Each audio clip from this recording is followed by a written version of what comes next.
We are ready today. Is Sister Lady Ma'at with us? Lady Ma'at Adele, are you with us? Cheese! Evening, Brother Andrew.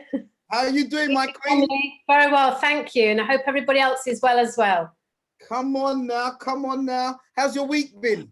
It's been a very busy week, as it always is in the world of education, but it's been a good week nonetheless. Okay. Brother Professor Kaba, how are you doing, my king? My brother, I am doing excellent. Hotep, peace, assalamu alaikum to my community in the UK and the listening audience, and to my sister, Dr. Ma'at, my regards and respect to all and for all that you do. Fantastic. Well, brothers and sisters on the platform, this is going to be an amazing night.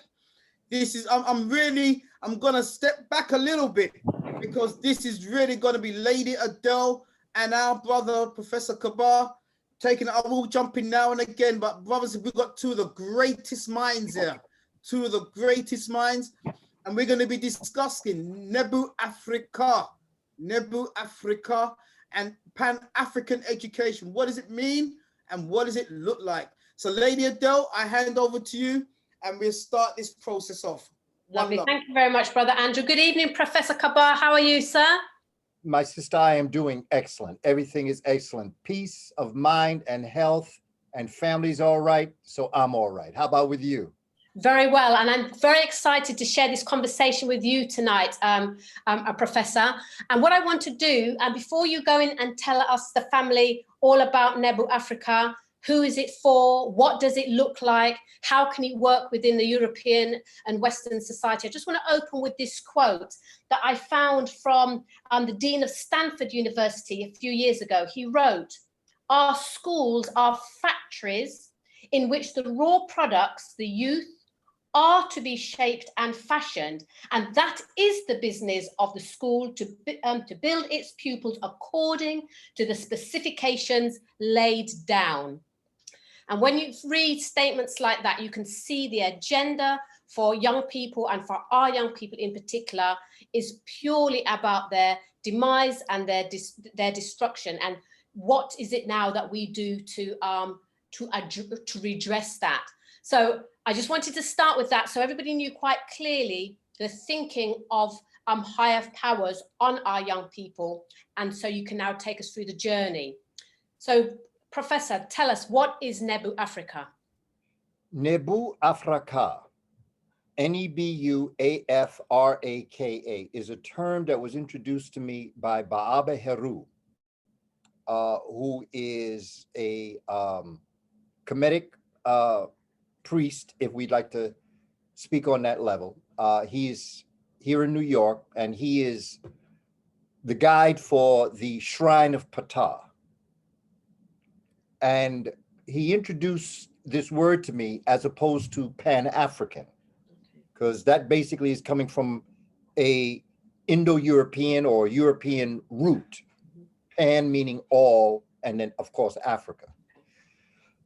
So taking a term and Africanizing it. See, this is what we have to do. We have to Africanize everything, because most of everything that we experience outside of the contaminations, the pure essence and foundations of Western civilization came out of an African mindset. And so we have to Africanize. So the term Nebu, Kemetically, Kush Kemetically means all. But it's not just all in the sense of human beings. It's all in the sense of the cosmos. All, Nebu.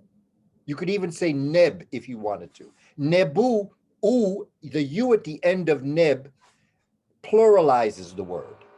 Neb would be a singular, but in this case, when you're dealing with the cosmic all, it itself is the plural. So Nebu, all, Af. In his explanation, Baba Heru explains that Af is like the flesh of a sar. It's that material essence of all things that exist. Af. Ra is the light and heat energy of the sun. And Ka is the spirit.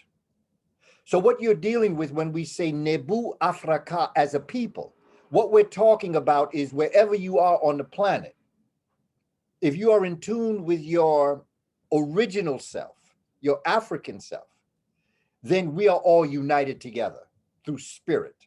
There is no separation. This becomes very important because coming up out of the tutelage of Professor John Henry Clarke, Dr. Clarke always told us, Pan-African or perish. Working and looking at the Honorable Marcus Mosiah Garvey, Africa for Africans at home and abroad, the diaspora and the continent. We have to connect with each other. At the same time, we understand that there is a concept here in the United States called ADOS, the American descendants of slaves. Now, I wouldn't use that term myself, but that's the term that's being used because Africans are not slaves. Africans were humans that were enslaved. And that's a very big difference.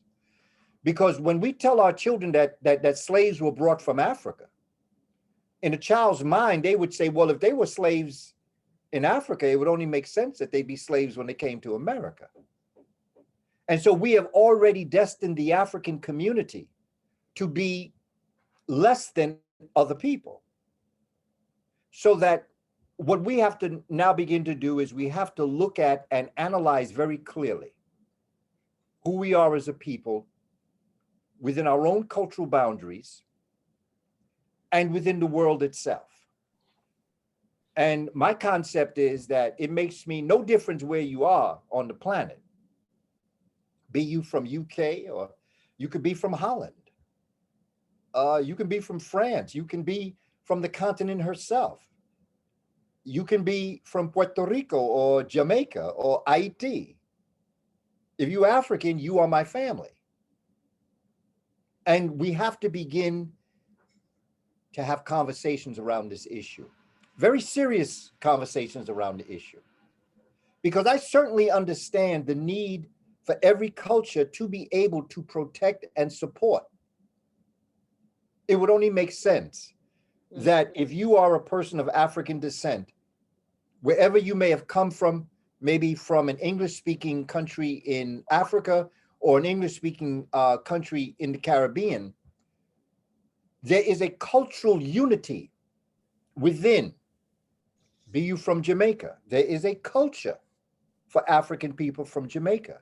There is a culture for African people from Puerto Rico. There's an African culture for people who grew up in UK. There's a particular culture that you're familiar with growing up in London or in Birmingham, wherever it may be. There is a culture, and there is an understandable encouragement for you to feel connected with each other, but not at the cost of other African people. So my concept is, I am an African, I am a descendant. My daddy was from Alabama. My mother was from Boston, Massachusetts, here in the United States. I have lineage that goes back before the beginning began. I have lineage that was here before Indo-Europeans were here, before 1492. And so I am indigenous to this country in so many ways, even more so than a lot of Indo-Europeans or Europeans that are here. My ancestors were here long before them. So that I understand, I'm very proud to be African-American or an American African or whatever other terminology we want, because Black folk got some names for themselves. I mean, we Black, we African-American, we Negro. I mean, we have so many names for ourselves. Mm-hmm. And then we divide ourselves up and we start looking at, well, who's the original? Who's the real one? We have to stop that. And we have to come together as a people, not only as it relates to our own cultural, geographic location, such as the United States, such as UK, such as Holland, or Central or South America. We have to come together as a people. Nebu Afrika. If you are an African, you are my family. But I also recognize that in a family, you have other relatives that are not directly mother, father, child. That's a family. Then you have cousins, and it goes outwards. But we're all family, and we have to recognize that. So, Brother Kaba, we live in a society, so we've had now generations of learning to be divided. We see that in ourselves. We see that in our children. We see that in the schooling system.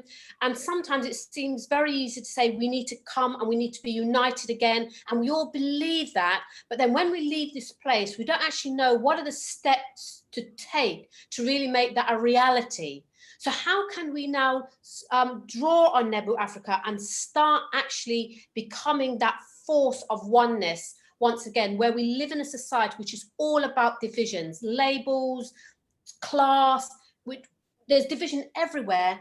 How do we start to draw that back and make that a real thing? The reason why I wrote the book Spirituality Before Religions is to understand that before you can unite yourself with anybody outside of yourself, you have to unite with the person that's within you. Nothing's happening out here if something didn't happen in here. We have to know who we are, not just as Africans, but as human beings. What is our purpose? Why are we here? In the opening that our brother Muhammad gave us, there were different things that were being discussed. We with all the divisions and everything that we talk about, we use the word racism. I understand the term racism. I understand what we mean. But I'd like to take us to the side for a moment, do a sidebar, and look at what's happening actually from another type of perspective. I understand and respect everything said. Racism doesn't exist. What we're dealing with is white inferiority, European insecurity, and fragility. And because of that fragility, because of that lack of knowledge of self that they have, they then project onto those whom they wish to oppress their insecurities. It's not about racism. It can't be about racism scientifically, because there is only one race. That's the human race. And that human race, because of biological climatology, because of biology and climate, was born in a very warm climate. To be born in that warm climate, there were certain attributes that they had to have physically, which means melanated skin, because they could not have survived along the equator in Southern Africa, in Central Africa. They could not have survived in that environment unless they had melanin in their skin. They would have died of skin cancer. So there is only one race. We are even bamboozled into believing that there is a white race and an Asian race and a yellow. There is only one race. Those race is something that was created. Blumenbach and others created it, but it doesn't exist. It's an illusion. But if someone creates an illusion and you believe it, although it is an illusion, it becomes your reality. What you're dealing with, what we're all dealing with here in the United States, I follow what happens in UK. And my sister, Dr. Ma'at, I'm very careful to speak outside of my context, which is to speak about what's happening in UK. I know what's happening in the United States, but there's a respect that I try to keep, because you, Dr. Ma'at, and Brother Andrew Muhammad, and Destiny, and Elijah, and all of those who are in tune here, you all know what you experience in UK. You know what you face. I read about it. I hear about it. Sisters such as yourself and brothers like the Investigator Muhammad tell me what's going on. Brothers and sisters that I have visited in Birmingham, my brother Eric from Birmingham, and the brothers that I visited in London, they tell me what's going on. Sisters explain to me who are in UK, Sister Marie Charles. tells me what's going on. So I have a sense of what's going on, but I tend not to want to step into that because you know what's going on. But I'll tell you something from my experiences, it seemed like there's a whole bunch of similarities between what's happening in UK and the United States. But I'm going to speak on part of the United States, and that if that applies to what's going on in UK, then let's work with it. These folk are cray-cray, Dr. Ma'at. No. Let me explain to you what cray-cray is. Cray-cray isn't crazy. Cray-cray is when you should have been institutionalized 10 years ago. And if you kept on acting like that, you should have been on meds for the last 6 years. As you can see, what's happening here in the United States. What's happening, Professor Kaba, is that within that fragility and within that inferiority, they're bringing everybody or sucking everybody towards them. So our youth today, I think around the world, they're taught to be employees and consumers rather than to be leaders and adventurers. And this is drilled into them. And I call it the hidden curriculum within schools. So for me, schools are working exactly as they are designed to be. They're not there to educate or set our young people free, or even to set parents free with their young people. So the school reform, there's no need for it because it's serving its purpose according to those who set it in place. But as a result, our young people are continuously bombarded to be an employer and to be a consumer, and they're getting trapped in that world. And for me, as an educator within school, being in the system and having to be a part of the system, yet to free the young people from the system, is a very complex and very difficult thing to do. And I know we've got a lot of educators on the platform who will be feeling this themselves, and may having an understanding of who they are and their place, are struggling how to get the youth to see that for themselves when they've got all this world of bombardment from the outside in. You know, my sister, when we go back, one of the things is when you look at sequence of events, for instance, the enslavement of African people in this hemisphere, the Western hemisphere, so to speak, from Alaska through Canada, through the United States, Mexico, the Caribbean, Central and South America.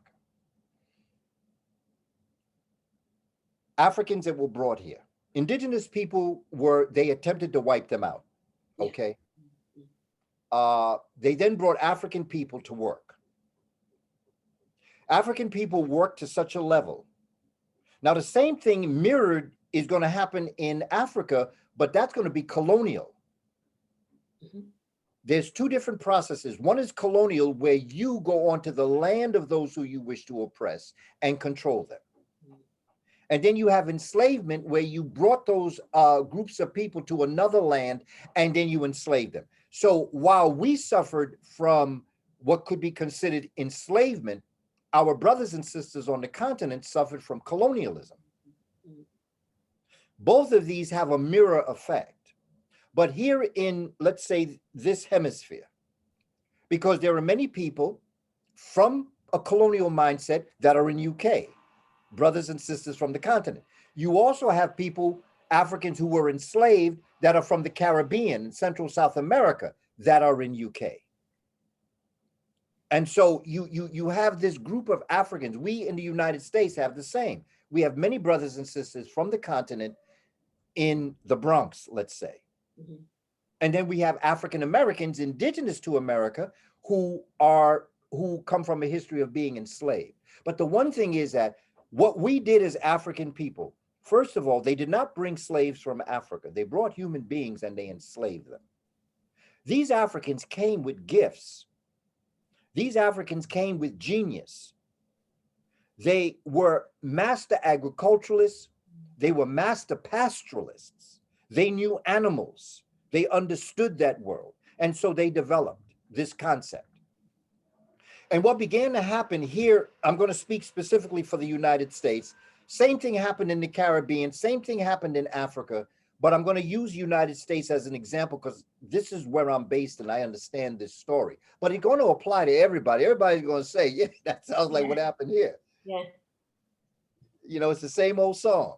Similar story across, absolutely. Absolutely. Our experience. Now, the language may differ. The Indo-European might differ, but the results are always the same. The essence and the result is identical. Absolutely. Exactly. And that's Nebu Afrika. As long as we can understand that, that is our experience as a people. But we brought gifts. And in bringing gifts, when they enslaved the Africans here in the United States, and they put them on plantations to work on cotton or on tobacco or on any of the other things that they were enslaved to work on, Africans began to try to figure out how to do this job better and easier. So they started to invent things like the cotton gin and other things that made their job easier, because picking cotton is back-breaking, tell you the truth. If you know, also it's very harmful. You can prick your finger on the thorns and whatnot. So you want to be careful. So they created instruments that would change their responsibilities. But this is what happened. It got to a point that these inventions that Africans had could make them do the job quicker. So what might have taken 3 Africans to do in one day, it took 1 machine to do in an hour, which means in terms of supply and demand, there was more supply than there was demand. And for the European who was the landowner, it began to put pressure on them because they had an overabundance of cotton or an overabundance of tobacco and not an audience or not clients that they could sell it to. So what began to happen is that the enslavement of African people became a detriment to the movement of their business. So what's going to happen is that you are going to have an acceleration of the North, because the North in the United States and the South of the United States, first of all, the weather is better down south, warmer for longer periods of time for it to be agricultural. In the North, it's not that good, so they became more industrial. So the products of the South, the raw materials, were brought to the North to be brought through the process of being made into whatever it was. So the North had the industries, the South had the agricultural products. But the North began to realize that with the technology that was really ramping up because of Africans, that they had a new system, and it was called what we call capitalism. And in capitalism, you cannot have people enslaved. You cannot have enslaved people because the psychological, philosophical concept of capitalism is that everybody has to compete to get to the top. And the more you compete, the more you do, the more you do, the more you sell, the more you sell, the more money you make. But if you could buy a person for $300 and then you could hire somebody and pay them $300 a year for 20 years, if you're a capitalist, which one would you want to do? You would want to buy the person because you're only paying $300 once. In this other case, you're paying $300 a year for 20 years. So to the South, it was to their advantage to have enslavement. To the North, it was a detriment to capitalism. So that's when the North said to the South, look, we got to free them Africans. I don't care about what you do with them. You just got to free them, get them off the market so that we can bring in immigrants to compete for jobs. South said, no, we're not going to do that. And the North said, but you have to do that. South said, why? North said, because the economy that we have will fall. And South said, well, that's your problem. Because I can sell my raw materials anywhere around the world. You don't want to need my raw materials. And North said, but you can't do that. South said, look, you know something? I don't even want to talk to you no more. We're going to secede from the Union. That is why the Civil War took place. Yeah. Then it had nothing to do about freeing African people. Nobody felt good about it. You know, oh, I'm going to help these African people get free. You know the evidence of that? Look at the conditions we're in now. Mm. If they really wanted to help Africans, they could have done that back in 1865, but they didn't. But here's the point that I'm making as we move into education. Just as you go into this immigration movement in 1870, bringing Europeans into America, you're now bringing in, what is happening is that the society is changing from an agricultural base to an industrial base. There's a change, but in the industrial base, you need people that will read, write, and calculate for you to make your money. And so I encourage us, Google the Carnegie Commission of 1909. This is where all of the rich people, headed by Andrew Carnegie, got together and decided that they needed to build some type of structure that would create the future office managers and secretaries, because they were no longer going to be on the farm. Long story short, the end result was they said, well, what we'll do is we'll let the children work on the farm until 9 or 10 o'clock in the morning. And then we're going to bring those children into our schools, and we're going to teach them how to read, to write, and arithmetic. That's where the 3 R's came from. And all they wanted you to do was read, write, or arithmetic to make them money. You know, it wasn't about thinking. Ain't nobody interested in what you think. We want you to read the memorandums, write the memorandums, and count the money for me, the rich people. So Professor Kaba, what do you think about today? So as I think about education today, I mean, real education is quite cheap, really, if children are enthused and have passion for something. But it's become such a money-making venture now. We have the textbooks, the exam setup, the medication, the therapist, the hierarchy within the structure, which is so top-heavy, that young people now provide through, and it's not education actually, it's through schooling, because education is real, but through this schooling system now, young people are just another way of making the money, because it keeps so many people in employment. Yeah, Bob Marley say it, we build their schools, they build our prisons. Yes. That's what it is. We are service to them. That's how their children can make money, by teaching us and incarcerating us. That's why they have the school to prison pipeline, because then they don't lose no money anytime. Because at least if you graduate, it takes a little time to get us into prison. But if they can move you directly from school into prison, then they got money for the rest of their life. This system is falling apart, my sister, Dr. Ma'at. It's over now, and they realize it. The European realizes. And as well, there are brothers and sisters who are Asians that understand this now, particularly here in the United States, with what's happening to the Asian community here. For them, I've never heard so many people of Asian descent say, now I know what it's like to be Black. Because just like the color of someone's skin, the look on your face, the small eyes, the Asian look, that's just like brown skin now.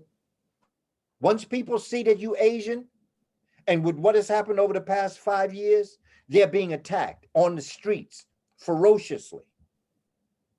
The same way that it's happened to African people because of their pigmentation. And the bottom line that is here is that just as Brother Muhammad introduced the individual that was in government that had to resign. Mr. Hancock, yes. You know, look, family, we have to get ourselves together, period. You know, we can wrestle with these conversations about why they do what they do. But I've always believed that Europeans do what Europeans do because Europeans do what Europeans do. And once we get to that point, we are trying to find validation in a people who are invalidatable. Why are we wasting so much time on them? Every moment we spend on them and not Destiny and Elijah is a moment that their children can move forward. We must focus on our own, but first we must focus on ourselves, Dr. Mahat. We must know how divine we are as a people. and what dwells within us and what our potential is. And you don't have to go far. Just look at our history. Look at what we've done. Dr. Ma'at, the fact that you and I, and our brother, the investigator, Andrew Muhammad, and our children, Elijah and Destiny, and all the others, the West Side School, West Side Academy, just the fact that we're here, that's a miracle as it relates to standards dealing with worldwide understanding. We are miracles. We're not supposed to be doing this. We're not supposed to have this capacity, but we have it. And we're sitting here with all this genius, but we are not really doing our greatest deeds. There is a history of excellence amongst us wherever we've been.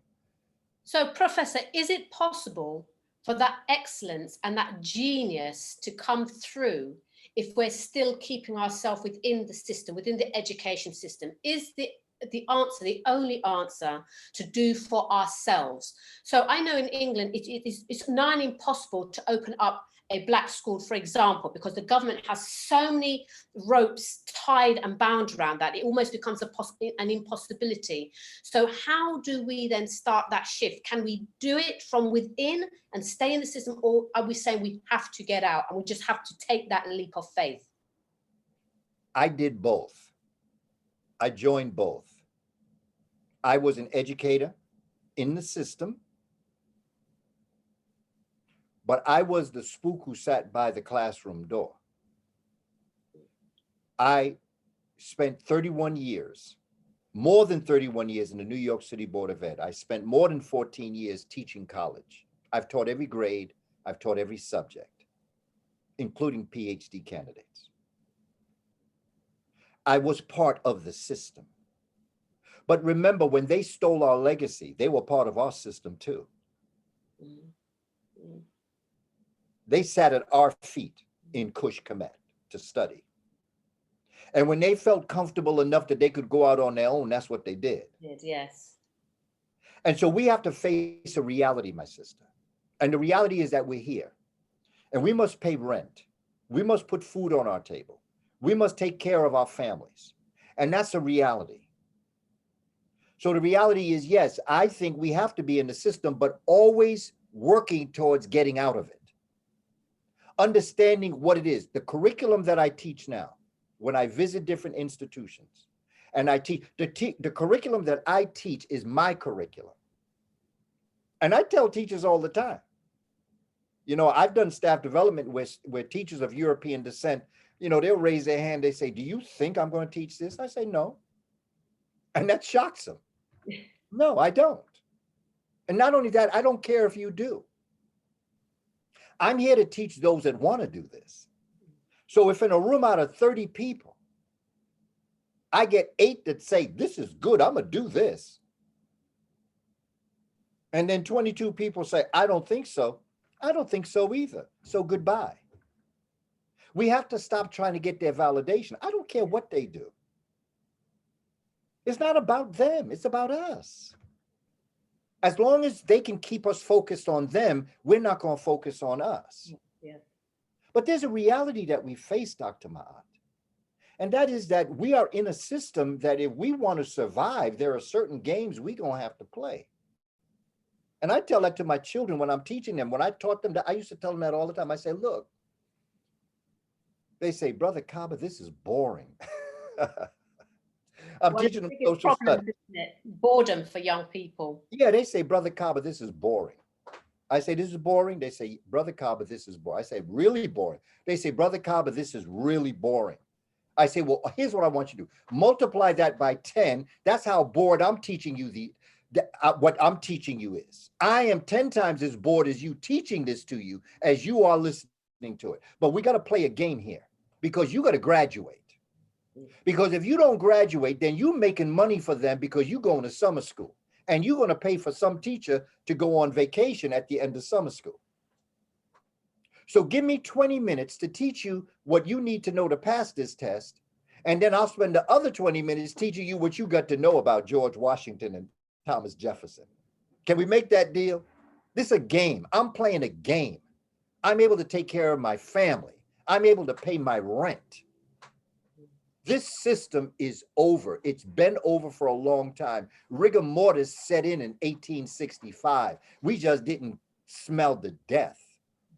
Wow, this is deep. I'm here, brothers and sisters. Are you listening to this conversation? Teach, brother and sister, teach. We must know who we are. So, Professor Kaba, how do we bring Nebu Afrika into the lives of our young people?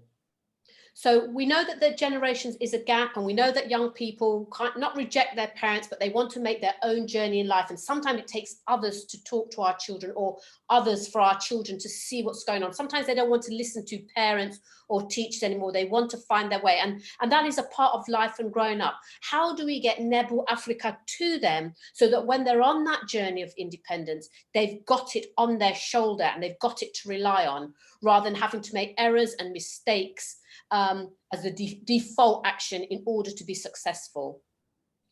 I believe as parents, as teachers, as adults, we lead by example. We must first embrace Nebu Afrika. We must first embrace the cosmic all. We have to embrace from within us and show our children why there's an advantage to being African.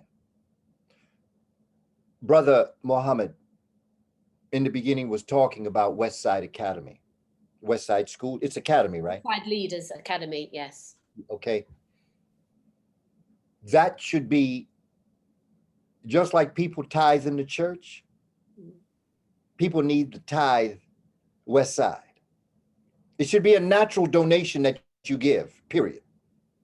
It should be part, when you write out all your bills and all the things that you're going to pay, that should be part of what you pay. It should just be. Scholars such as yourself and others that are trying to do this work, the community has to say, look, what they're doing has to be supported. And right now, what supports and moves things forward is money, no matter how we look at it. Poor revolutionaries lead poor revolutions. Teach, my brother, teach. Oh, God, teach. That is it. And we're always scraping. You know, we don't mind paying $100 for a ticket to see a comedian, but when it come time to do some cultural work, come on, can we give a brother a break? No, I can't give a brother a break. You should want to give me more than that money that you paid to see that comedian or to see that sports game. Not that you should not do that. If you got it, go ahead, laugh, enjoy yourself, go to the sports, watch the games, enjoy yourself. What I am saying is that cultural information is as important, if not more important, than sports and entertainment. But again, part of our process is that, you know, we don't view culture and education of value, but why should we when it's been nothing but a bunch of nonsense as long as we've known it? That is why we have to step in and teach our own curriculum and do it our way. Beautiful. And not look at anybody else's validation. Who are you to tell me who I am when you don't even know who you are? Teach. And that's a very important point that you raised there, because some parts of the hidden curriculum that I've noticed over my years, and I've been in education a long time myself now, is that the intellectual dependency for our young people is given to them by strangers, teachers, strangers who don't have their best interest at heart and who determine what success is going to look like. They determine what self-respect should be look like, and they actually hold our young people hostage to behavior, or they hold our young people hostage to a whole raft of things. So that hidden, insipid curriculum that underlies everything is what is driving or is feeding our young people today. So unless we have a kind of Nebu Afrika form of rites of passage, and as you say, we donate, whether it's our time or our money, and see the value in this, we're going to continue to allow our young people to suffer harm. And don't we deserve it? Yes. You know, when all is said and done, uh, nature, the cosmos, gives you your cards in life. And some of us are given very bad cards, cards that are not good at all. Some are given very good cards. But I have seen people with very bad cards win card games. And I've seen people with very good cards lose card games. It's not the cards you're given in life, it's how you play them. Woo! We've played our game very well. We played our hand masterfully. We done beat the devil. So if we beat the devil, what make them think we can't take care of them either? We have it. We have it in us to do this. We've already done it. It's just that the illusion of our failure outweighs our understanding of our success. Yeah. And we've been bamboozled. These folk are not who they have pretended to be at all. Look at them. Look at how they're acting. They lie, they steal, they cheat, they tolerate those that do, and then look in your face and say, I don't lie, I don't steal, I don't cheat, and I don't tolerate people that do. And you're watching them do it.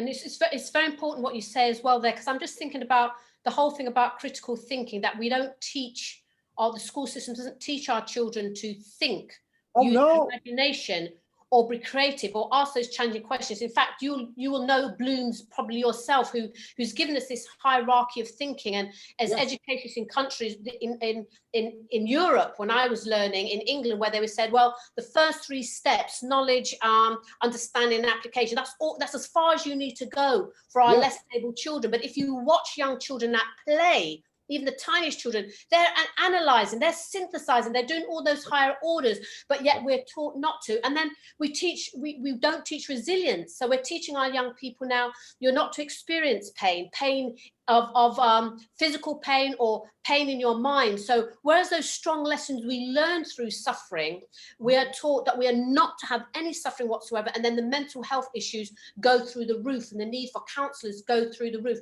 because resilience is seen to be, is not valued anymore. And that is a disastrous thing, because our children think, why should I have to wait? Why should I experience any kind of pain or suffering? And then all of that, where you learn no pain, no gain. Professor Kaba? Yes, brother. Can you just please, I mean, this is so powerful. I mean, this is so powerful. This is only part 1 tonight. We're just going to play a quick business advert, Professor Kaba. So the point that you was going to come back with Lady Ma'at, please hold that point. Please don't forget it. Forgive me.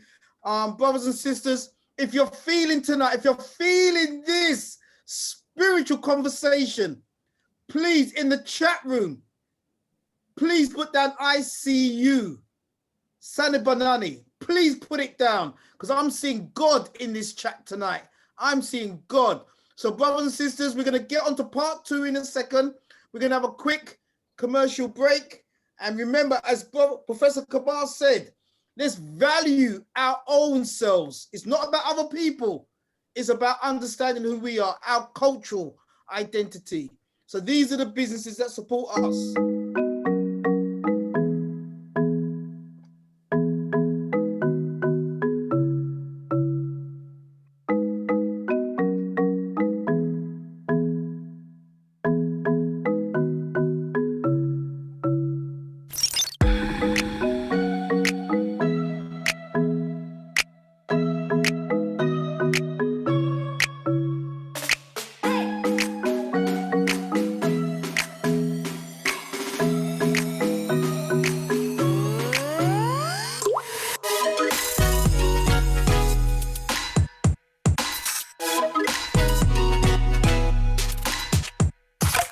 So don't forget, brothers and sisters, we've got our own national delivery service. So anytime you're buying your Caribbean food, hard food, get it from this company, and they will literally supply it nationwide to your doorstep. Lady Adele, how have you found this company?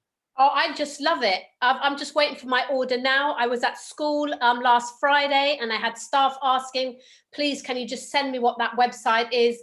Because people want everything fast today. So everybody just wants to get it out of the supermarket. The old days of walking up the high street with your blue plastic bag or your Hessian bag, people don't seem to have time for that. So the mere fact that we can have good quality, and that's the thing about it, Brother Andrew, it is good quality food delivered to your door.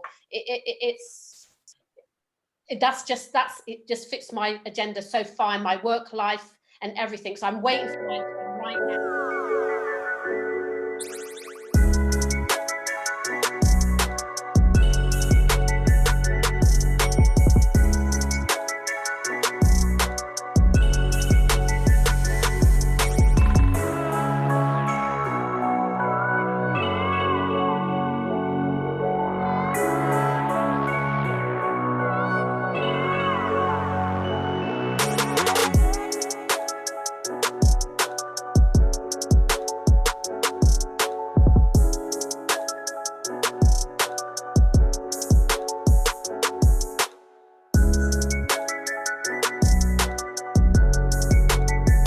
Stand up to our oppressors.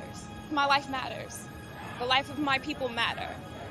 And it's about time that this country, these politicians, these corrupt police officers know that, and they know that we're tired, and we're not going to sit by and allow it to happen anymore.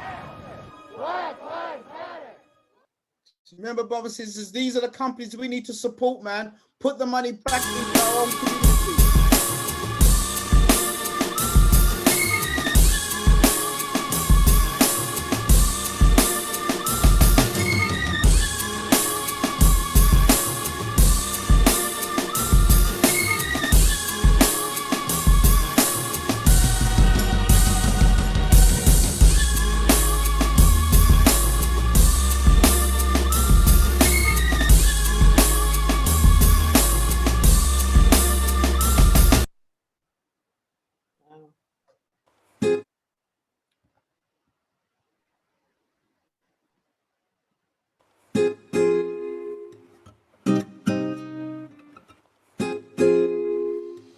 Support your own black businesses. Common sense.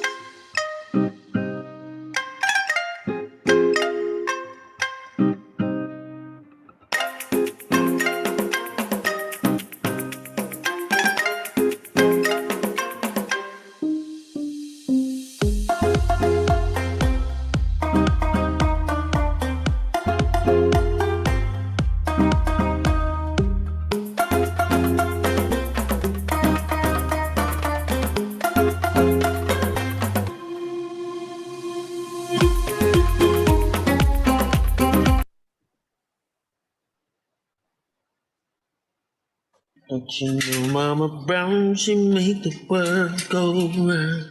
Yeah. See ya.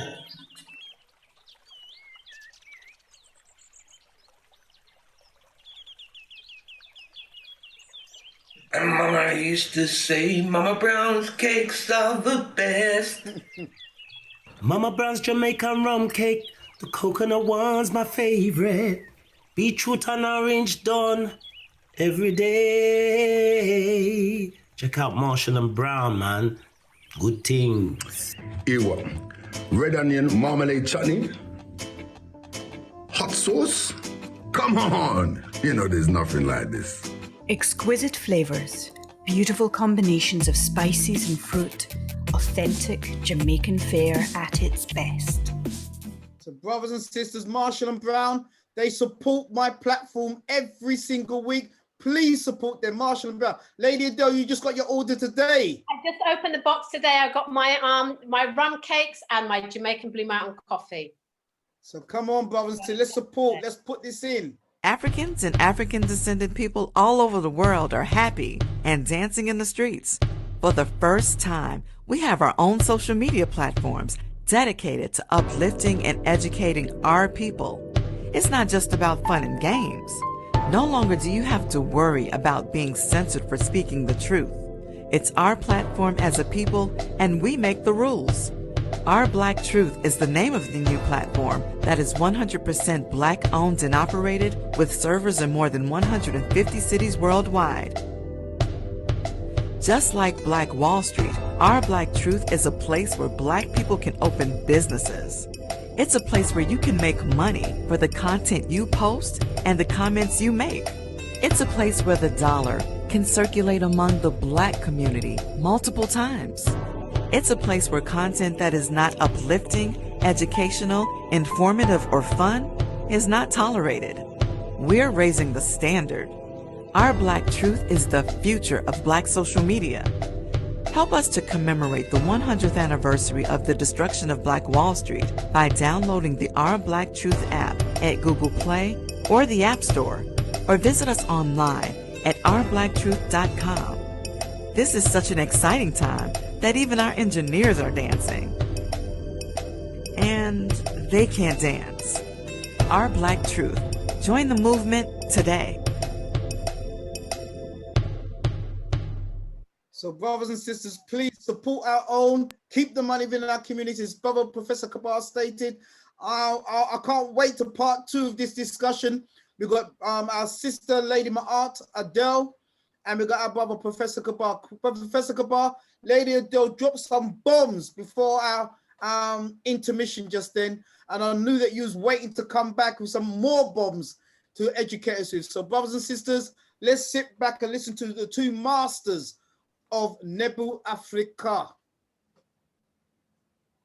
So, Brother Kaba, have you still got the question in mind? We were talking about schools and educators no longer teaching resilience, and our young people no longer able or willing to experience any kind of suffering or pain, even the kind of suffering that will help them progress. You know, failing a test is no longer something that young people want to do. Having to go through any difficult times is not something that our young people are even able to do anymore. So you were going to come back on that.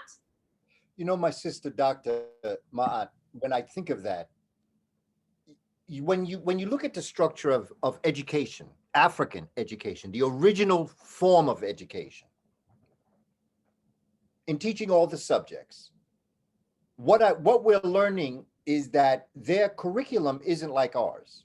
They did not teach by subjects. They taught 2 sets of subjects. They were the 7 liberal arts that's come down to us. Let me give it to you from a Roman perspective, because that's what you'll understand. But the Romans got it from the Greeks, and the Greeks got it from the Kush Kemet. As long as you can understand what I'm saying is African, but I'm using words that are not necessarily deeply steeped in the African consciousness, but it's the same thing. They taught 7 realms. They were called the 7 liberal arts. This is the work of Dr. George G.M. James in Stolen Legacy. They taught 4, it was called the quadrivium. And then they taught 3, it was called the trivium. The quadrivium was algebra, it was geometry, it was astronomy, arithmetic, and music. Geometry, astronomy, arithmetic, music. The trivium was grammar, the structure of language. They taught the dialectic, which was the law of opposites or complements. And they taught a twofold. They taught logic. This is the art of persuasion. They taught logic, and they taught rhetoric. Both art of persuasion, but rhetoric is the art of persuading emotionally. Logic is the art of persuading scientifically. And in these 7 subjects were the subjects that we teach today, such as the physical sciences, which could be science, technology, engineering, and math. And all of these subject areas are based, you have performing arts, creative arts, and language arts. These are the subjects that we teach in schools. But the curriculum was based in what our ancestors call corrective history, which means you are observing the past, you are living in the present, observing the past, planning for the future. It's not stagnant. For instance, World War I. When we teach our children World War I, we teach them people, places, things, events, things like that. Bombs, wars, you know, D-Day, V-Day, you know, all these things. From an African perspective, they would have taught what happened in the world prior to World War I that would have stopped World War I from occurring. Looking at the past, in the present, hoping for the future. It's a different perspective. Come on. Okay? It's a different way of looking at things. And let me tell you something else about testing. Woo! They did not test to see what you knew. The most important thing in an African test was to figure out what you didn't know. Whoa. And they didn't judge you. Like we give them, like, if you got 100 on the test, you know, we're going to put your paper on top. And if then you've got 90 next to that, then 80. And if you fail the test, your paper ain't even up there at all. So you're non-existent in that classroom. The way in which Africans did it was, what is important in learning? What is important in learning is learning. So if you take a test, 10 questions, you get 8 correct, you get 2 wrong. The most important part of that test was not that you got 8 right. It was the 2 that you didn't get right, because then you studied what you didn't get right. So the next time you took the test, you got everything right. Wow. They didn't judge you for what you didn't know. They didn't belittle you. They didn't discourage you. Oh, you don't understand. You don't know, because they understood that all human beings walk into the world with a divine gift. Woo! The question is, what are we as the adults going to do to encourage the young people? Wow. To shape and form their gift. Different. It's a different perspective. But you see, there's no money in this. Come on, my big brother. So they're not going to encourage this. There is no money made in this. There's money. Taking a test is a multi-billion-dollar business. Absolutely. I call it edu-business. The purpose is not for us to ascend to our divine gift. It's for us to work in the office for them for pittance while you work in a bank. That bank is making millions of dollars and you making just barely survivable money to survive. Yet your bank is making all this money on you. And I think also it creates what you've just said, that shows the class division. It's a great way using tests to engineer that class, that continuation of that class division. Because if a child cannot make the 10, they cannot have no chance of that social mobility up into the higher classes. As long as they get it low, they can be maintained at a particular level. So that multi-billion-dollar also impacts because it keeps people in a particular social class. So it's a big construct that is bigger than just the little elements of themselves. And also, my sister, look at the feudal system. All we're doing is we are living in a sophisticated feudal system.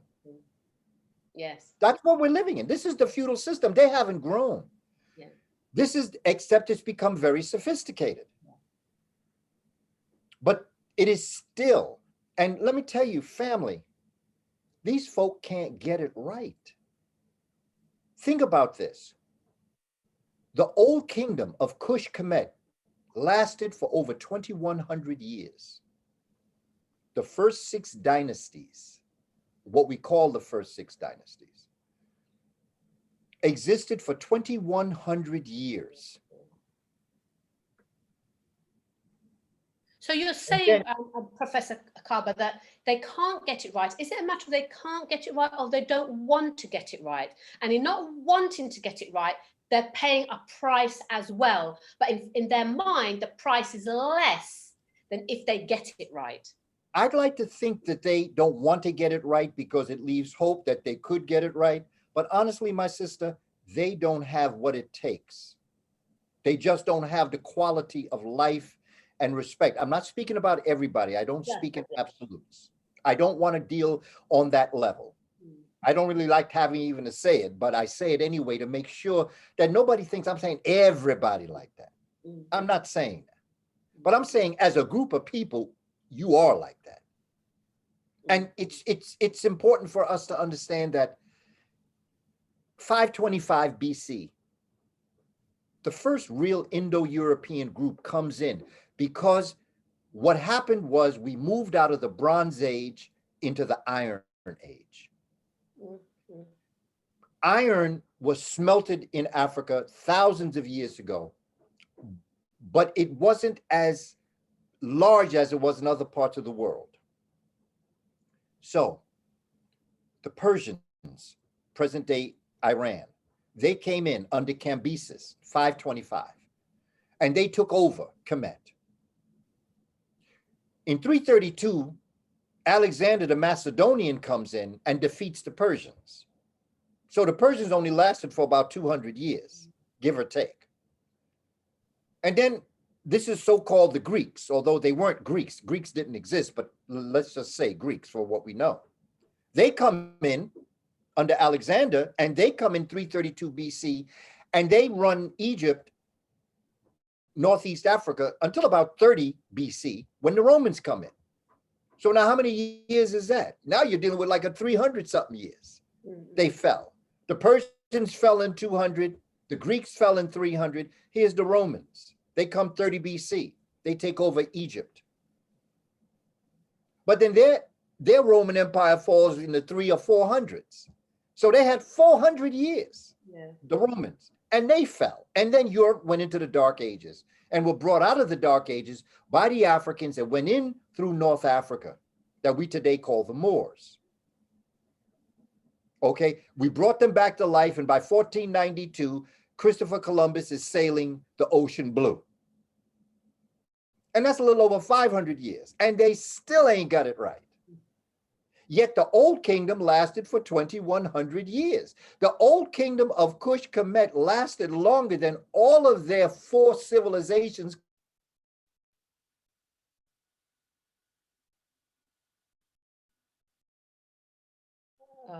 Is that mine or is that gone? That's Professor Kaba is frozen. Oh wow! I think you'll be coming back. I mean, he's dropping bombs. Lady Del, just take it. It'll come back in a second, Lady Del. Please, just what's on your mind as the brother's speaking? What would you like to share with the audience as the brother's coming back in? It'll come back in a second, inshallah. I think for me in education, as I've been really looking at it recently, is I've been doing a lot of research and work of John Taylor Gatto, and he talks a lot about the 7 things that schools teach.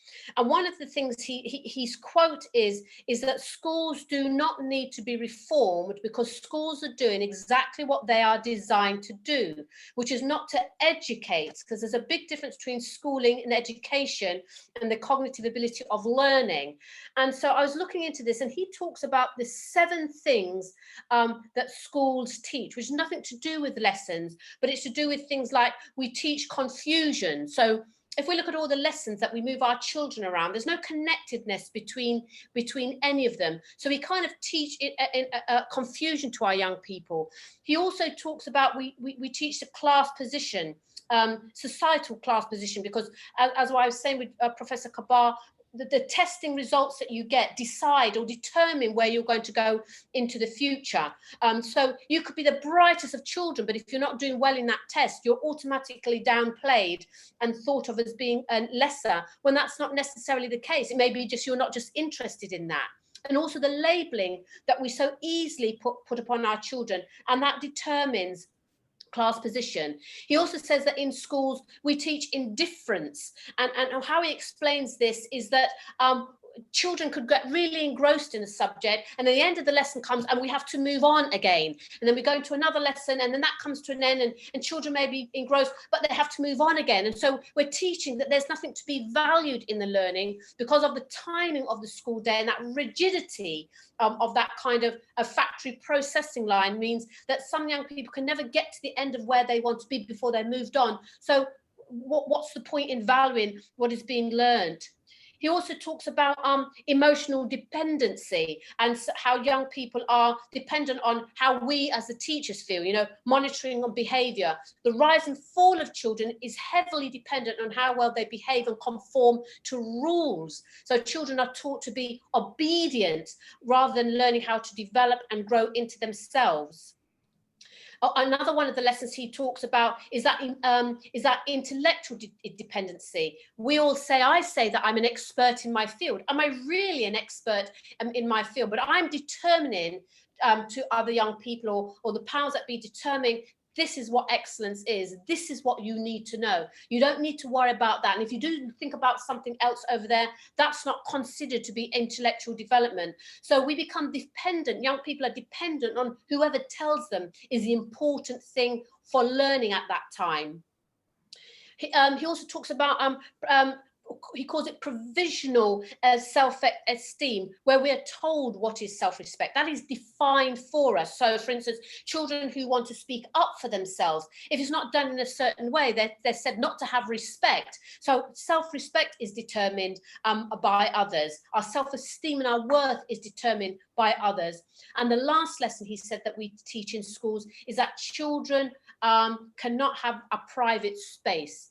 Constant surveillance, passes to go out to the toilet, passes to go to this club, homework invades within the home. Children are not taught how to spend time with themselves. So at Westside Young Leaders Academy, you do GAS, and a part of that is that stillness and that reflection. And for that 2 minutes, that child is in the solitary space of their own being. Now, they could be thinking of things that are horrific, or they could be thinking of things that are valuable, but you trust that in those 2 minutes of absolute silence, those children are learning to Nebu Afrika, so to speak, come to grips and to terms and understanding of who they are. But we don't allow children, the education system cannot allow children to be free thinking, because even in 2 minutes, genius can come out. And we know that if genius explodes, we crash the system. True education is cheap. You don't need textbooks. You don't need hierarchy of teachers. You don't need a therapist. You don't need so many things you don't need, because children would, when they have a passion, will find it. They will find the people. And if you look back in the 17 and 1800s, young people were mixing with adults where they all had that passion together and they moved together. If you look at some of the great American presidents, they never went to school. If you look at people like Henry Ford, they taught themselves because the passion was there and they mixed with different people. Here, we're regimented. You will be with children of your same ability, of your same age. That's how it will be. But is that the best way of learning? And I've come to realize that it's very, very hard to see education in a different way, because schooling has dominated. And when you think about Father Christmas used to be green, but now he is red, we forget that. And so we can't see when that transition ever happened. So we will never believe that. And it's the same with schooling has become mistaken or misidentified with education. They're two very different things. And we've gone so far down the road that we cannot see an alternative way.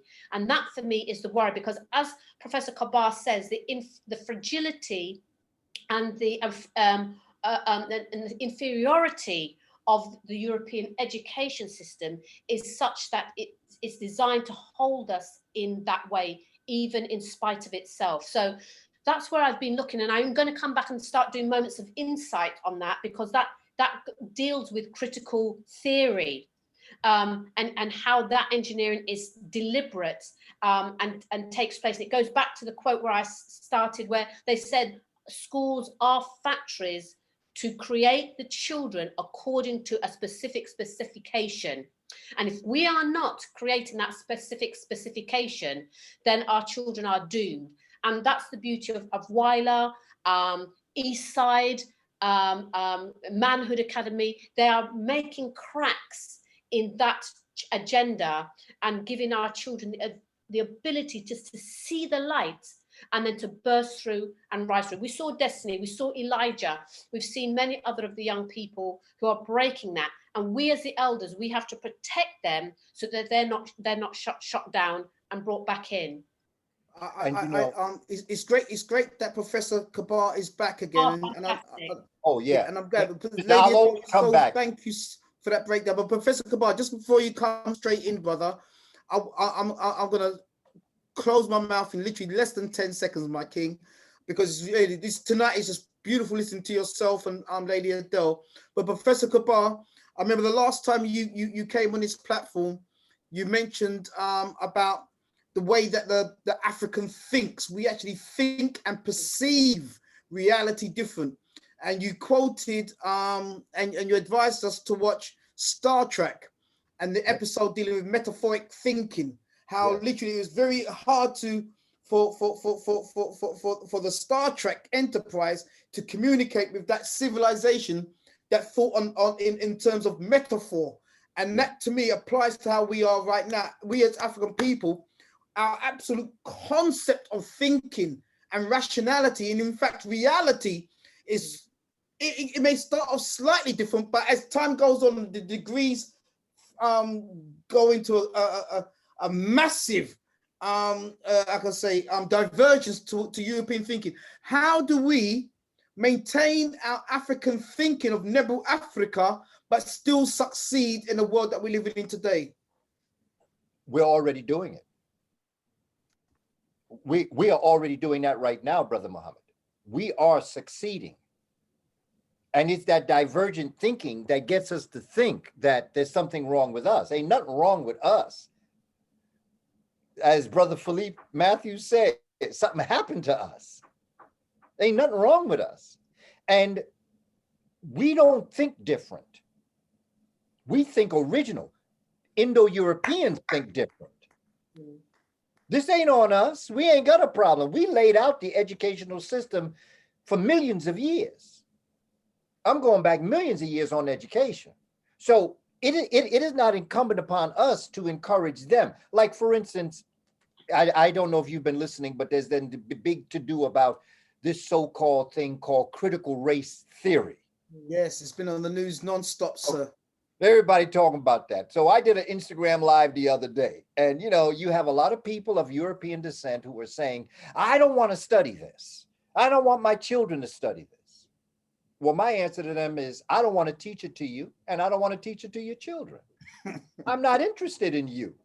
I want to teach truth to our children. We don't have to teach our children the critical race theory. We are the critical race theory personified. And they don't want to face us.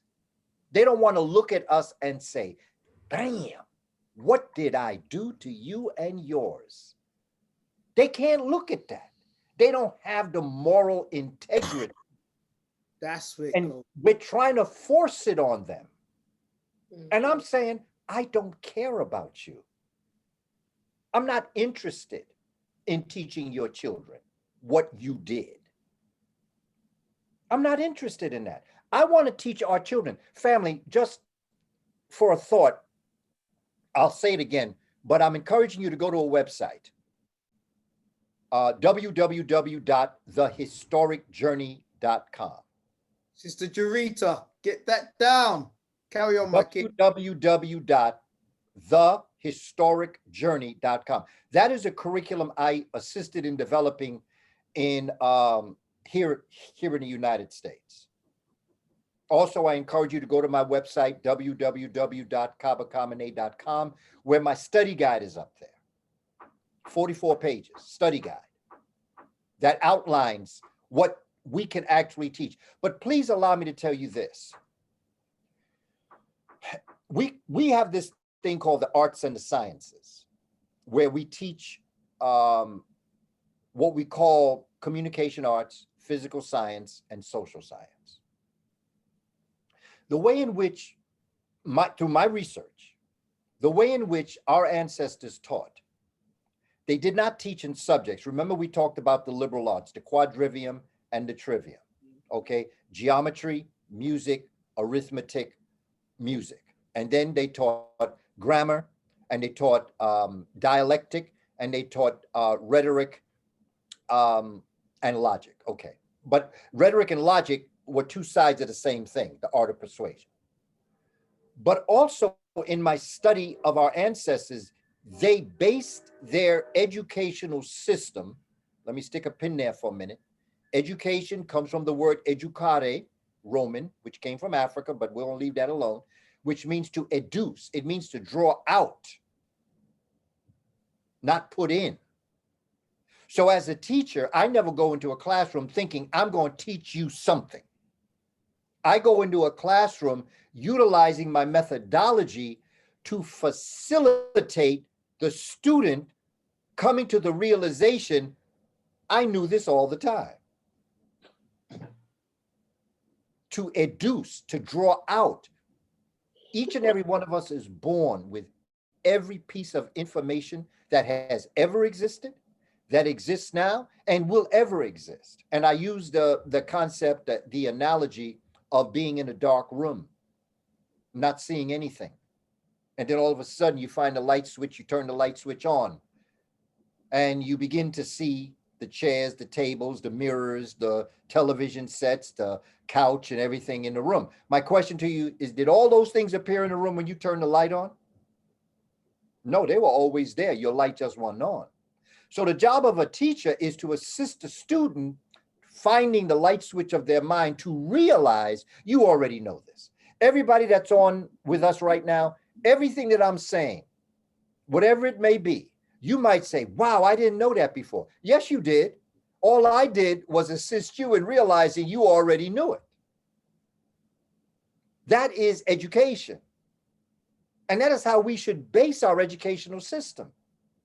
I ain't giving nobody nothing. I didn't teach you something that you didn't already know. I just facilitated the person realizing you always knew this. So that there's no pontification. And you see, the other thing is we have a lot of problem because, at the end of the day, teachers say, oh, I'm tired. And students are all energetic. That wasn't the way it was in my classroom. At the end of the day, I was energetic and the students had worked. We do too much work. We're trying, even us teachers who are really trying to do our job, we're doing too much. Because a lot of what needs to happen in that classroom, in the learning process, must come from the student, not from the teacher. By that, I mean the student, we as teachers should develop a questioning technique. It's called the Socratic method. Of course, they're going to give it to Socrates, the Greek. No, it was Kemetic, but we're going to leave that alone for a minute because I just want you to understand the questioning technique. Teach us, come. The questioning technique deals with what I call the food method, FOOD. 4 types of questions that you can ask in a question to draw out of the student the information that you're attempting to make them realize they know. Factual, that's the F, factual, which means that it's a yes or no answer, it's a fact. The first O is opinion. Now, I know we ask opinion and then we start telling people how crazy they are for having that type of opinion. That is not fair because everybody has a right to their own opinion, no matter how it may come out. We all have an opinion. The second O is open-ended. Open-ended means that normally you will have what I call C, S-E-A, some, ever, or any. You'll have those words in the sentence or the question you ask. Have you ever been to Afrika?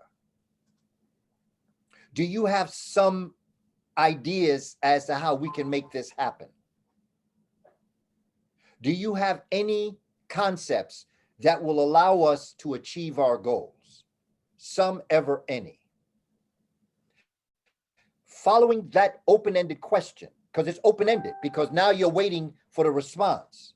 But now you have the fourth type of question that's called descriptive, which normally fulfills the open-ended question. Have you ever been to a country in Africa? The descriptive question is, where have you been? Do you have some ideas? What are your ideas? Do you have any concepts? Descriptive, what are your concepts? And that's how you operate in the classroom. It's not about us just talking all day long. And it's about asking. And to support on that, Dr. Kaba, is that we then have to give the young people time to process That's and it. answer that question, because we tend as teachers to just plow on through and not allow the children to think and gather their thoughts. And That's worse right. still, we never allow children to ask us questions for That's right. fear of the quality of questions that we may be asked. Or the knowledge that we have to be able to be qualified to answer that question. Being the so-called specialist and not having the ability to say, actually, you know what, I don't know the answer to that. I need to find that out. You need to go and find that out for me. We don't have we're not confident to do that. That's right. And that's what Dr. Joseph Ben Yekinen used to always, he told me, he said, you know, you have a right, you don't have to know everything. You have a right to not know something. But once you know you don't know, it's your obligation to learn it. And that's what I did with my children. I say, you know, that's a real good question. I don't have an answer. But you know something? Tonight, I'm going to find out. And I want you to go and find out. And tomorrow we're going to talk about it. I would say every time I ever did that with a student, they studied it. That motivated them, because they saw me as a human being. And they say, wow, you know, even now when I'm dealing with people, they say, oh, you don't know that? I say, no, I don't know that. I said, tell me about it. You teach me. But see, this is another characteristic of white supremacy, or if you want to call it that, fragility, is that you're insecure. And so in that insecurity, you're going to feign an answer. You're going to make believe you got an answer. And somebody in that room looking at you and say, you know something, he don't know what he's talking about. Because somebody in that room will know the answer. The other thing I do sometimes is I ask, can anybody in the room answer that question? Because you might want immediate gratification for that answer. Somebody in the room might have the answer. So I say, does anybody have an answer that you can give? Because right now I can't answer that question. I'm going to try to find out. But if somebody in here, teach us. There are times people stand up and say, well, you know what that is, and then they'll explain it. And then I'll say, thank you very much, and we'll move on. I feel very comfortable doing that. And we as teachers have got, but you see, it's because of the nature of this civilization that we're caught up in, I got to know it. No, I don't have to know it. I don't have to know it. You know, it was like I visited a brother, brilliant brother named Mackey. Dr. Mackey, he's just a phenomenal thinker. And we were doing a documentary, and there was a brother that came in that wasn't really into culture. And he came into Dr. Mackey's house, and Dr. Mackey has like libraries full, and then he's got books stacked up on the floor. They go up close to the ceiling. And the brother walked in and looked at all these books, and he said, my goodness gracious. Have you read all these books? And Dr. Mackey said, you know, what you just asked me is like if you went into my wine cellar and asked me if I drank all that wine.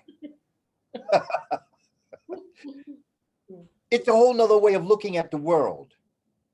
And because we have been brought up in it, we are viewing this world. And because their world is so insane, we view ourselves as insane because we're different from them, because we're assuming they're sane.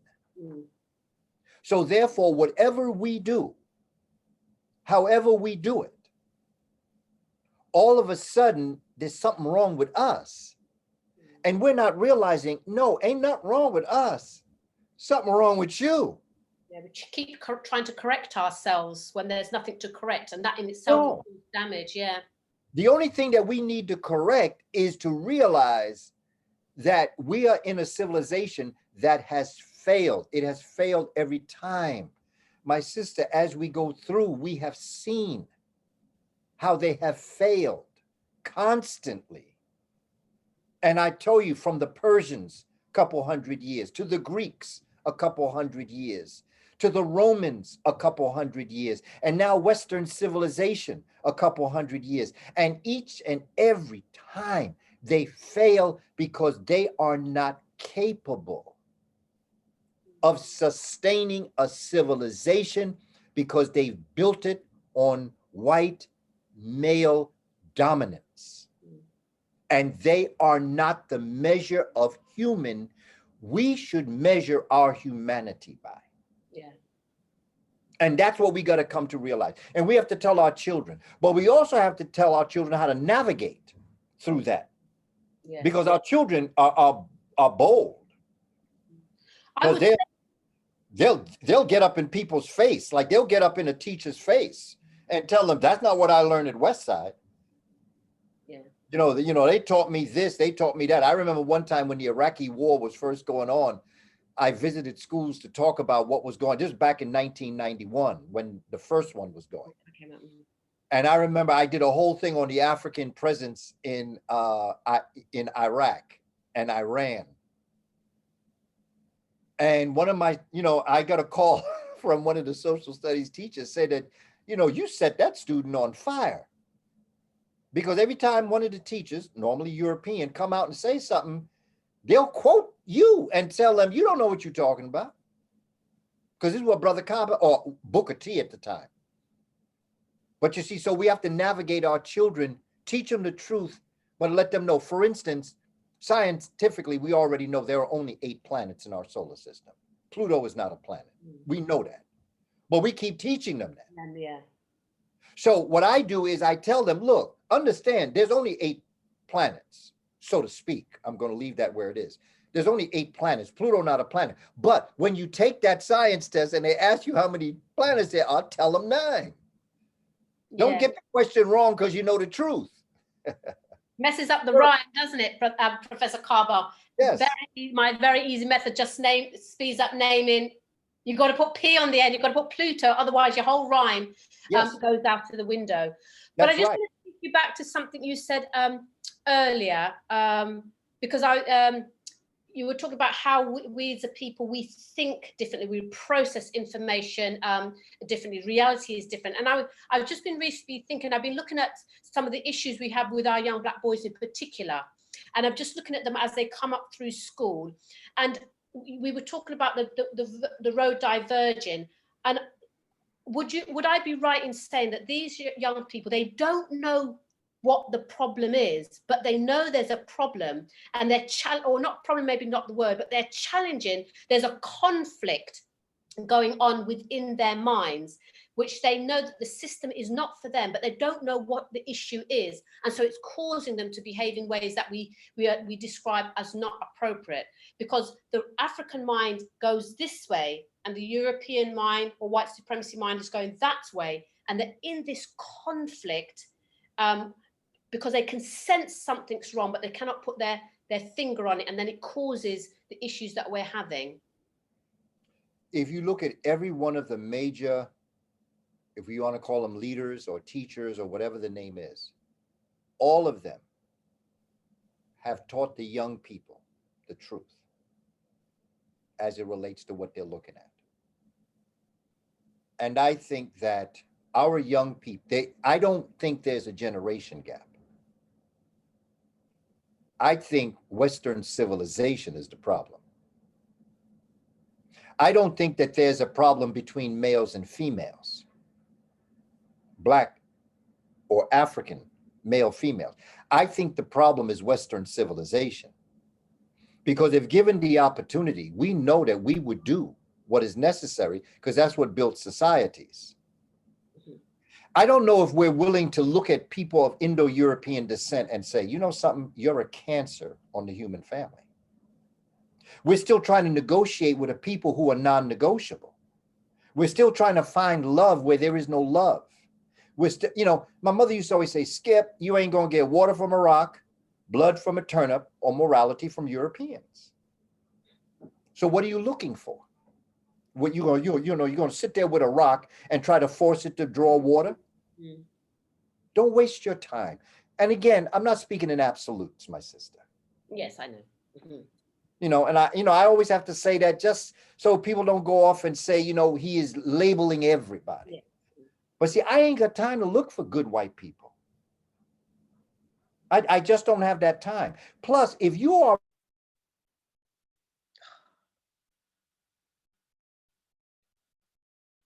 Oh, wow. So it looks like we've lost Professor Kaba again. Oh, and just as he was absolutely dropping. No, I wanted to hear that comment. Oh, wow. We've only got 5 minutes left. I really wanted that, brother. I mean, it's just been so powerful listening to this conversation. Okay, Lady Adele, I'm sure he's going to bounce back in a few moments. What would you like to say based on listening to what the brother's been saying? What's in your mind? What's in your heart? I mean, this is certainly a conversation that you need to, all of us need to go back and reflect on, because Professor Kaba started with the I. He started with us looking at ourselves and the Nebu Afrika within. So that's something I really want to go back and reflect on and see where I am at that stage, because we always think we're in the right place, but are we? It's always good to go back and look at that. And I think going forward, it is really, what I've taken away from him is that we have to rethink differently, and we have to think about, it's not about trying to prove ourselves anymore. We haven't got time to waste. That's what he's saying. So rather than me trying to prove to the system or trying to prove to white inferiority, it's not about that. We haven't got time for that. We need to focus on who we are, who we need to be, because it's all within us. So it's a complete different shift in thinking when we've spent hundreds of years trying to prove ourselves to other people. So that's not what it is within us. We have to coach it out, we have to draw it out, and we have to stop worrying about the other and think about self. So that's the message to me. You know, my sister, when we were in Africa, and this goes for any culture under any circumstances, when we were in Africa, we learned and lived a certain life system. The foods that we ate, our children and their friends, the elders, the culture, the way in which we lived, the way in which we conducted ourselves, the geographic location. In brain anatomy, that's called association.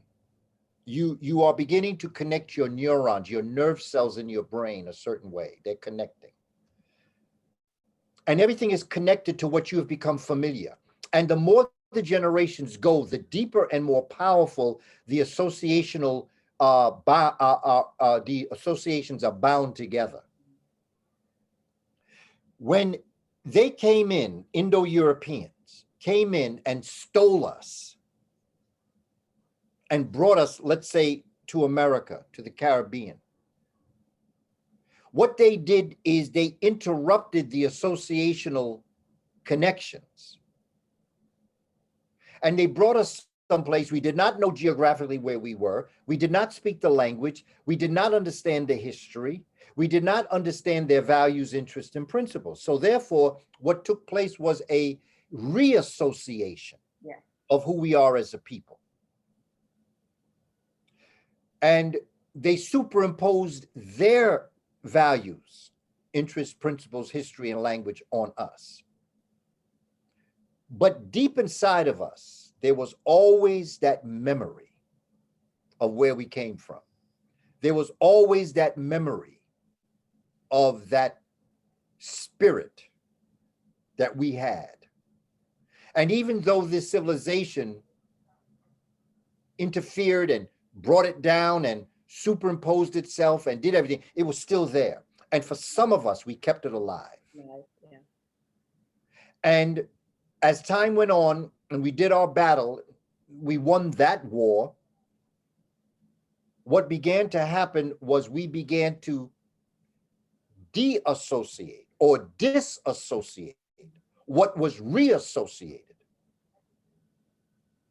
And then we began to go back to the association, which is the red, black, and green, which is Marcus Garvey, which is Malcolm X, which is all of the heroes and sheroes of the African world, at home and abroad, that kept that history, that taught that history. The going to Egypt with Dr. Ben, the going to Ethiopia, with Dr. Ben and Dr. Clark, and going to West Africa, creating those reassociations again.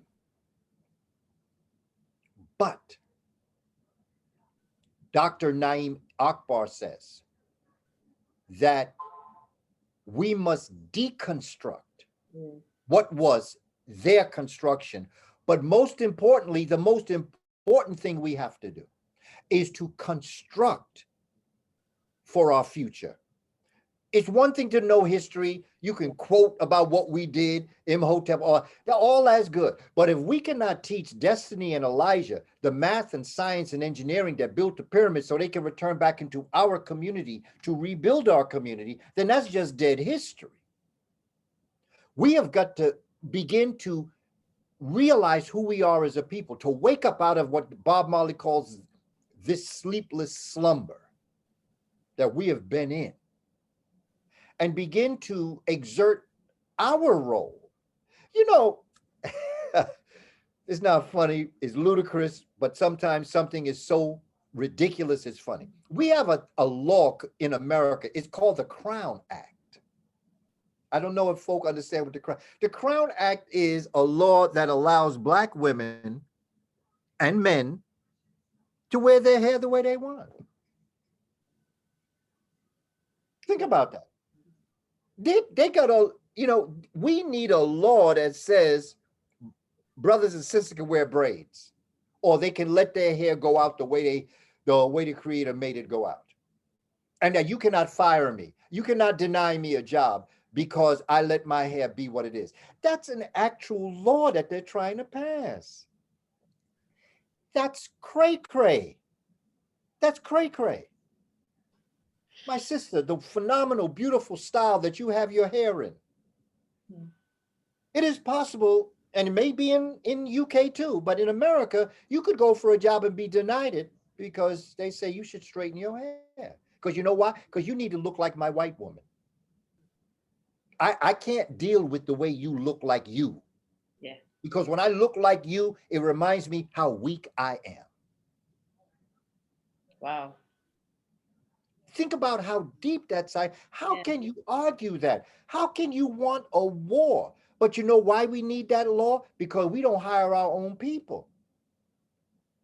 We're still going to them for a job. And if they say, straighten your hair, you can't wear it like that, and that's the job we want, you got to do what they tell you to do. But if you hired your own people, you wouldn't have to worry about it. Because however you came to me, that's how I'm going to accept you.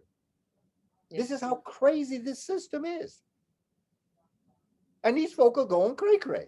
And we're sitting here watching, and I'm sitting here because my neurons are connected into Africa. And then from there, those neurons are connected into the cosmos. And when you're connected to Africa and the cosmos, then you have to realize peoples of Indo-European descent don't exist. And that's not personal. When this earth first started, when this cosmos first started, they did not expect people like Indo-Europeans to exist. That's why they made them black with kinky hair, wide nose and thick lip, because that's who we are. That is who the cosmos is. We are a reflection, as above, so below. We as a people are a reflection. And if you don't believe me, then tonight, cut out all the lights and look up into the heavens and tell me what you see. You'll see black. The stars you see are not white. The stars you see are crystallized blackness called nanodiamonds. Stars come out of the blackness. We are diamonds on earth. We are the crystallized human beings of African descent, the original people. We are the crystallization of the energy of the cosmos on the earth.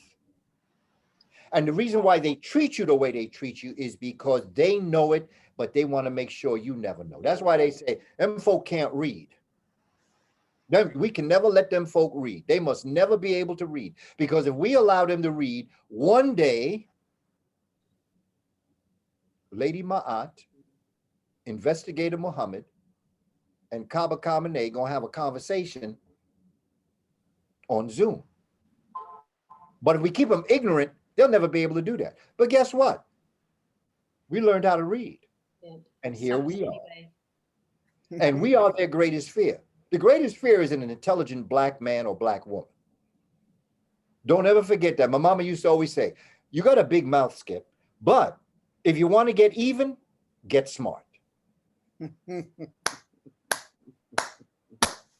If you want to get even, get smart. Oh, brother, Kaba. Absolutely powerful, big brother. Honestly, brother, it's just an honor to be able to listen to this. I mean, and I feel like the guilty bad one. I've got the bad character because time has literally passed. We've got to end the show, but I can see by the comments coming in. I can see by the hundreds that are still on the platform, man. This is so powerful. This is so awesome. Lady Adele, our dear brother, our dear Professor Kaba, could you please give us your last statements that we can literally resonate on? I mean, the whole show has just been magnificent. So can I just hand over to the two of you just to give us your last closing words to us, please? I think for me, my last closing words, I think I said it just a little while back, is that we really do have to go back and stop worrying about others. Yes. And what's out there, and start worrying, and not even worrying, but start opening back to self and who we are. That's my biggest lesson tonight, and that's a complete different paradigm shift in my mind. Yes. No longer to please others or try and explain myself or show who I am, but really, as you said, Professor Kaba, don't care about them, so to speak, but to care about us. Absolutely. Sorry, brother Professor. Can I just say, someone just made a comment. Can we have brother Professor back again? Obviously, this sister Loveline, this brother and brother Shock, Metaphysical Morpheus. They're the only two brothers I've called out from the stateside to be our regular guests. I mean, these two don't only just teach the wisdom and the knowledge and the understanding, but more importantly, the heart. If you listen to the way this brother teaches, the heart is so beautiful.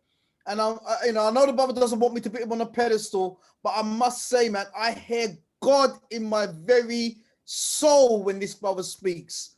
And so don't worry, our sister Loveline, as long as God spares our lives, this brother is a regular on the Hidden Truth platform. Sorry, brother Professor. Well, that's fine, brother. To tie into that, family, I've had the honor of visiting my family in UK, my brothers and sisters in UK, from Birmingham and to London. And I have felt nothing but love and respect, as I do from you, Investigator, brother Andrew Muhammad, and to my sister, Lady Ma'at. I love us very much. And I love us because I know our history. I respect us, but it's more than love. It's mer. That's the African word for mer. Mer is your feelings towards a brother or sister where it is inexpressible. It is just so self-containing, and it is so powerful. There is no word to say how I feel about you. So the word we use is mer, M-E-R. And that's how I feel about us as a people. That's how I feel about our children. Our children are our future. Whatever you're doing to the children, that's what you're doing to the future. If you're disrespecting them, you're disrespecting your future. If you're educating them, you're educating for the future. And we have to have mercy on ourselves. Family, we've been through some stuff. I got history. I'm from New York, born in a project in New York City. I'll tell you right now, I ain't writing my autobiography until I'm too old to care what people think about me. I got history, family, and so do many of us. We have all gone through. Malcolm had it. But remember Malcolm, as we began, and he showed that piece with my one experience with Malcolm. Keep in mind Malcolm when he was in the 8th grade. And he went around the classroom. Mr. Ostrowski asked everybody, what do you want to be in life? And he was in a classroom filled with European Americans. He was one of the very few, if not the only African American. He said, I want to be a lawyer. And Mr. Ostrowski said to him, he said, that's preposterous. That's not, be real, Malcolm. For an N, being a lawyer, no, you ain't never gonna be a lawyer. But look at what Malcolm did. As Malcolm was dying, as they were planning his death, he was preparing to bring the United States of America before the United Nations and charge them with human rights violation. Not only did Malcolm become a lawyer, he became the greatest African-American lawyer we ever had. In fact, he became the Attorney General for African Americans. That dream that he had in the 8th grade, he fulfilled in his life. What is your dream? Come on! Bob Marley, my hero. Bob Marley say, make your dream a reality. The only one that can stop you from realizing your greatest gift is you. We're each born with a Messiah and a Judas. Judas's job is to make sure we don't fulfill our divine mission. The Messiah is the one that gets up to ensure that we do. So Judas may fall down 9, but Messiah rise 10. And this is what we have to start to put into our heads. We have to connect our neurons like this. And we have to forgive ourselves for our transgressions, for what we've done, no matter where you came from. Look, something happened to us. And we reacted to it a certain way. And we started climbing out of the pit. But have mercy on yourself, have no regrets. Because Brother Muhammad, everything that you have ever done in your life, whether it be good or maybe not so good, everything that you have done has brought you to sit in that chair where you are today. And the same goes for Lady Ma'at. The same goes for me. Whatever I experienced has brought me to this honor to speak to all of you, of which I would never exchange for. And to me, the most important thing we have to do before we get all caught up in African culture, we have to get up in cosmic reality. Who are you? Cosmic reality. Why were you brought here?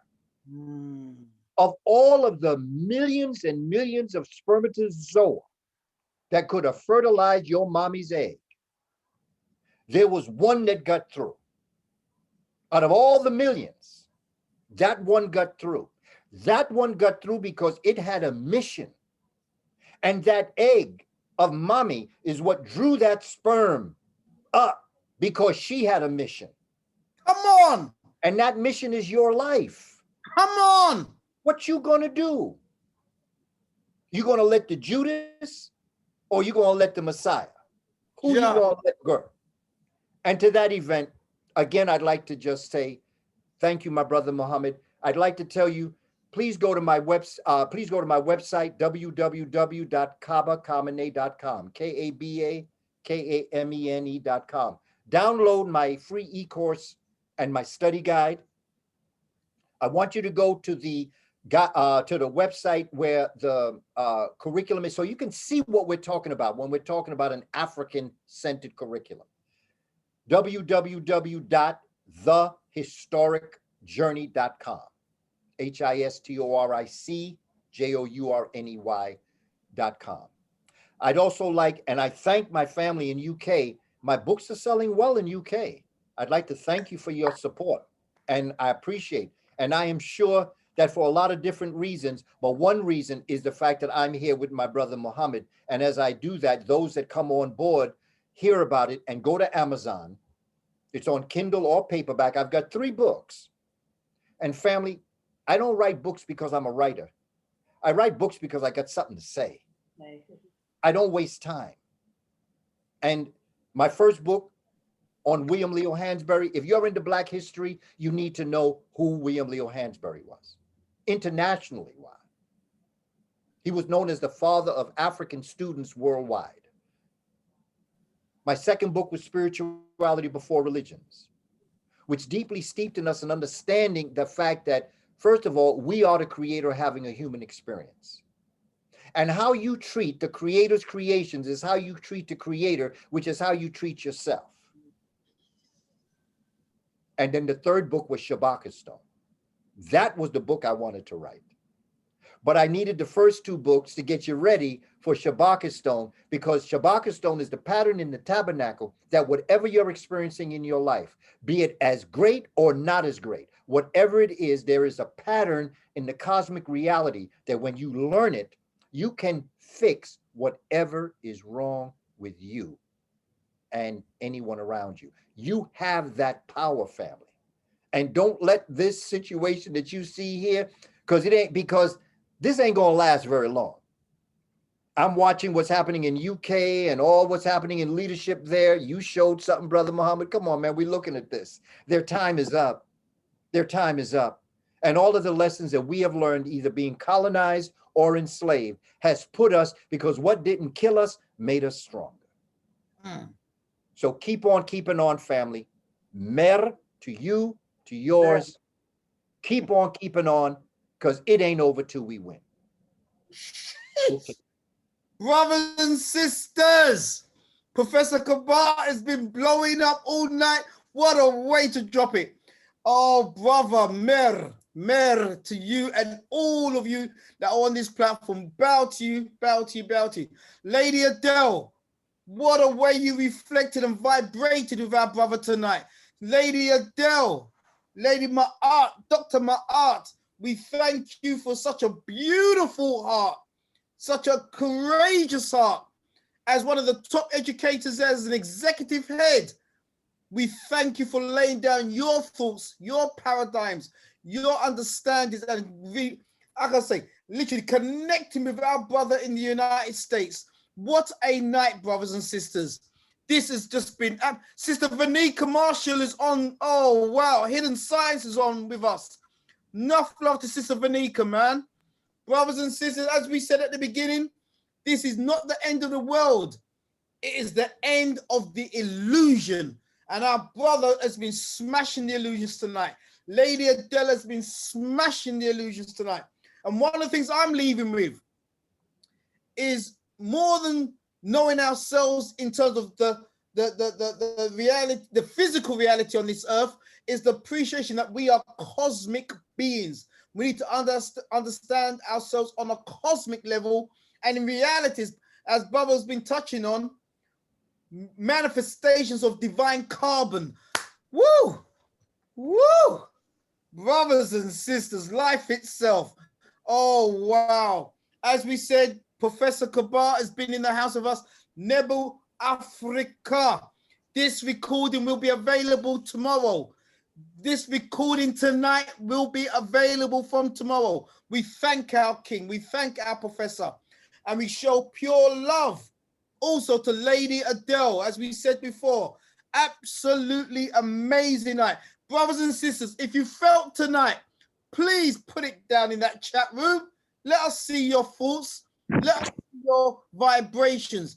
And brothers and sisters, don't forget, as Professor Kaba has been saying, our future is in front of us today. Please help Brother Andrew Mohammed here in building the West Side Young Leaders Academy. We've got an academy in East London. We have an academy in West London. We have an academy in Milton's Keynes. We've got an academy in South. We are building a new reality here in the UK. This show is not just about talking. As Brother Professor and Lady Adele stated, we talk now, but we got to go out there and change the reality tomorrow. So please join us. Please invest in your future. Because you know, Brother Muhammad, you see me in the community for over 35 years now. I've been doing this. And I ain't going nowhere. I'm not going anywhere, brothers and sisters. I'm not into stealing your money. You see some of my students on the platform tonight. This is where we're coming. This is where we're building, brothers and sisters. We got to thank Brother Nat Ra from Galaxy Radio. He was our first speaker tonight. And please, brothers and sisters, join us for him to do his conclusion next week. And brothers and sisters, next week, oh gosh, Dr. Joy Ferguson, MD from Chicago. Brother Professor Kaba touched on racism. All right, we're going to do it from another angle with our sister, because everything the professor said tonight, I 100% agreed with. 100% agreed with. So let's hear what our beloved queen from Chicago, Professor Kaba. I believe you know this sister as well. You've shared a platform with this sister. Is that true, my king? I believe we work together. I do believe we work together. In fact, I'm just coming from Chicago last week, the 12th. Yeah. Brilliant, brilliant. No doubt. And I've heard of her work and all the things that she's doing. She's phenomenal. She's really phenomenal. And you know, may I just say one more thing to Elijah and Destiny? You know, I said at the beginning, you know, with the Malcolm X piece that I wish that he'd put his hand on my shoulder and said something to me. I wish he had just encouraged me, you know, but it didn't happen that way. But I do want to tell Elijah and Destiny how proud I am of them and how much I respect what they're doing and that I see the future. The sky is not the limit for you. You will go beyond. And I just want to recognize you and let you know how much we respect you and how much we offer you honor as the younger generation, and to anyone else online that may have been part of West Side and those that may not be part of West Side but are young brothers and sisters, please let me tell you, we're going to get past this. Come on. We've been through worse and got through that. We'll get through this. And when we do, we'll be better on the other side for having had this experience. And you are our future. You are our honor. And it is you that we do all this for. And also to my sister, Lady Ma'at Adele, thank you so much for sharing your time with me. Thank you, Professor. It's been an honor to share. I honor you for all that you do. And we as colleagues working together with our young people, we support you and know that you have family here in the United States. We love you. We respect you. We offer you mer, and it ain't over till we win. So just get that in your head and make that what connects our neurons. We are one family at home and abroad.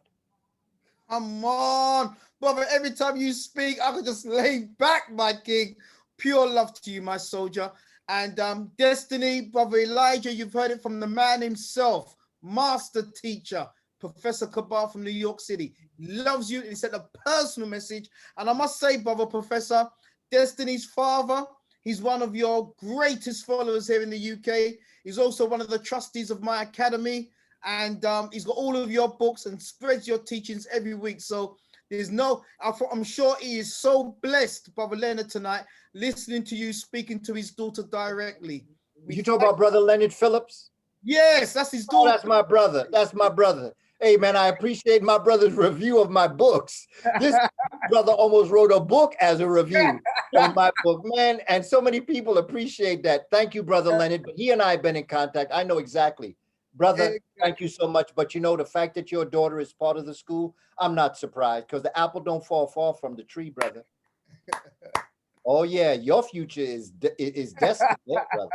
Great thing. Destiny's bright. They'll be calling your names in 2121. Oh wow. And brothers and sisters, lastly, let's thank Sister Charmaine, Brother Professor Kaba. This is one of our greatest filmmakers here in the UK. His name is Melanik Shabazz.